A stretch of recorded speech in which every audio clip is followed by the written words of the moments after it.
2024 में मोदी की हार तय, कांग्रेस के महागठबंधन इंडिया की होगी ऐतिहासिक जीत। हेलो दोस्तों, स्वागत है एक बार फिर से आप सभी का हमारे टप टप खबर टीवी यूट्यूब चैनल में। तो दोस्तों, आज हम आपके लिए लेकर आए हैं 2024 में होने जा रहा है लोकसभा चुनावों का महा ओपिनियन पोल सर्वे। इस महा ओपिनियन पोल में आज आपको बताएंगे कि 2024 में होने वाले लोकसभा चुनावों में अब की बार किस पार्टी की बनने जा रही है सरकार। क्या तीसरी बार देश के प्रधानमंत्री बन पाएंगे नरेंद्र मोदी या कांग्रेस का विपक्ष वाला महागठबंधन इंडिया 2024 में बीजेपी का कर देगा सुपड़ा साफ और रच डालेगा इतिहास। इससे पहले आपको बता दें कि भारत में लोकसभा की 543 सीटें हैं और किसी भी पार्टी को केंद्र में सरकार बनाने के लिए कम से कम 272 सीटें जीतने की आवश्यकता होती है। तो आपको बताएंगे कि भारत की 500 लोकसभा सीटों को विस्तार में बताएंगे कि कौन से राज्य से बीजेपी और कांग्रेस का महागठबंधन इंडिया और अन्य पार्टियों के खाते में कितनी सीटें जाती नजर आ रही है। वीडियो को लाइक कर लीजिए, चैनल को सब्सक्राइब कर लीजिए। चलिए दोस्तों, वीडियो को शुरू करते हैं। बात करते हैं सबसे पहले राज्य की जिसका नाम है उत्तर प्रदेश राज्य। उत्तर प्रदेश राज्य में लोकसभा की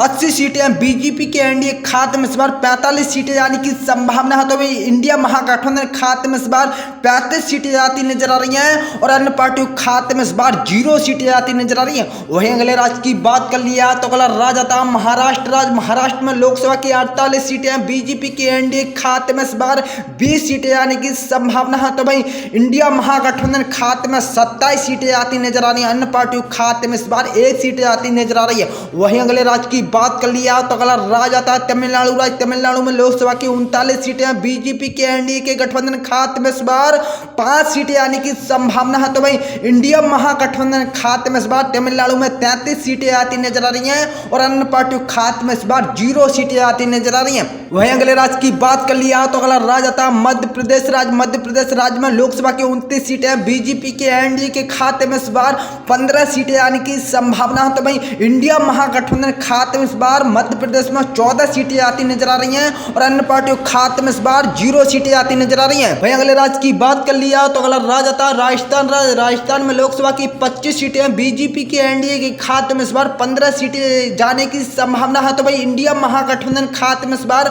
राजस्थान में 10 सीटें आती नजर आ रही है। अन्य पार्टियों खाते में इस बार 0 सीटें आती नजर आ रही है। वहीं अगले राज्य की बात कर लिया तो अगला राज्य आता है केरल राज्य। केरल में लोकसभा की 20 सीटें हैं। बीजेपी के एनडीए के खाते में इस बार 10 सीटें आने की संभावना है। तो भाई इंडिया महागठबंधन खाते में 6 सीटें आती नजर आ रही हैं और अन्य पार्टियों खाते में इस बार 4 सीटें आती नजर आ रही हैं। वहीं अगले राज्य की बात कर लिया तो अगला राज्य आता है उड़ीसा राज्य। उड़ीसा में लोकसभा की 21 सीटें हैं। बीजेपी के एनडीए के गठबंधन खाते में इस बार 11 सीटें आने की संभावना है। तो भाई इंडिया महागठबंधन खाते में इस बार 10 सीटें आती नजर आ रही है। अन्य पार्टियों खाते में इस बार 0 सीटें आती नजर आ रही हैं।